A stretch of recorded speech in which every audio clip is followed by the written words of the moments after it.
हल छठ की बड़ी ही दुर्लभ दो कथाएं। तो इन कथाओं को बड़ी ही श्रद्धा और प्रसन्न चित मन से पूरा अवश्य सुनिएगा। मथुरा के राजा कंस अपनी बहन देवकी को विवाह उपरांत विदा करने जा रहे थे, तो आकाशवाणी हुई कि देवकी का 8वां गर्भ तेरी मृत्यु का कारण बनेगा। ये जानकर बहन बहनोई को कंस ने कारागार में डाल दिया और वसुदेव देवकी जी के 6 पुत्रों को एक एक कर कंस ने मार डाला। जब 7वें बच्चे के जन्म का समय नजदीक आया, तो देवर्षि नारद जी वसुदेव देवकी जी से मिलने कारागार में पहुंचे। नारद की महिमा व कथा पूछी तो नारद जी ने पुरातन कथा कहना प्रारंभ किया।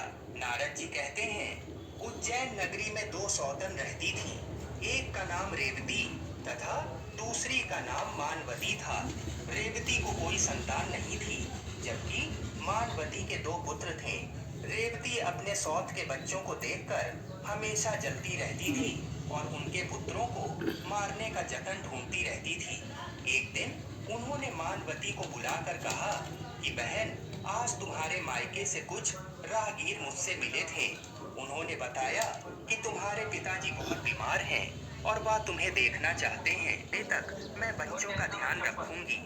सौत की बात को सच मानकर अपने पुत्रों को रेवती के हाथों सुरक्षित देकर मानवती पिता से मिलने मायके चली गई। अब रेवती बच्चों को मारने का अच्छा मौका जानकर उन दोनों बच्चों को मारकर जर पिता से अपनी सौत की कही बातों को कह कुशल क्षेम पूछती है।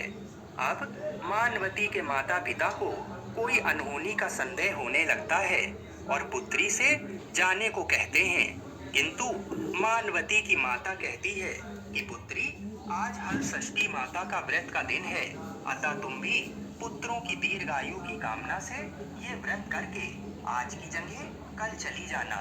माता की सलाह मान मानवती पुत्रों की स्वास्थ्य कामना से हल षष्ठी माता का व्रत धारण कर दूसरे दिन अपने घर जाने को निकलती है। रास्ते में वही जंगल पड़ा और वहां अपने बच्चों को खेलते देख उनसे पूछती है कि तुम लोग यहाँ कैसे पहुँचे। तब पुत्रों ने बताया कि आपके चले जाने पर हमारी दूसरी माता रेवती ने हमें मारकर यहाँ फेंक दिया था। तभी एक दूसरी स्त्री ने हमें फिर से जिंदा कर दिया। अब मानवती को समझते देर न लगी कि ये सब माता हल षष्ठी की कृपा से संभव हुआ है और माता की जयकार करती हुई घर को गई। नगर में मानवती के पुत्रों को पुनः जीवित देख और माता हल षष्ठी की महिमा जान सभी स्त्रियां हल षष्ठी व्रत करने लगी। इसके बाद नारद जी देवकी जी से कहते हैं, अब हल षष्ठी माता की दूसरी कथा को सुनिए। चंद्रव्रत नाम का एक राजा हुआ, जिनको एक ही पुत्र था। राजा ने राहगीरों के लिए एक तालाब खुदवाया, किंतु उसमें जल ना रहा और तालाब सूख गया। राहगीर उस रास्ते गुजरते और सूखे तालाब को देखकर राजा को गाली देते थे। इस खबर को सुनकर राजा बहुत दुखी हुआ कि मैंने तालाब खुदवाया, मेरा धन व धर्म दोनों ही व्यर्थ गया।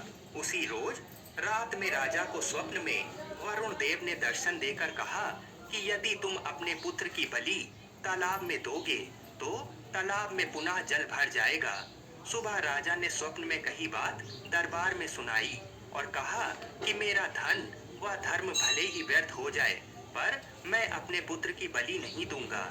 ये बात एक दिन राजकुमार तक पहुंची, तो वह सोचने लगा कि यदि मेरी बलि से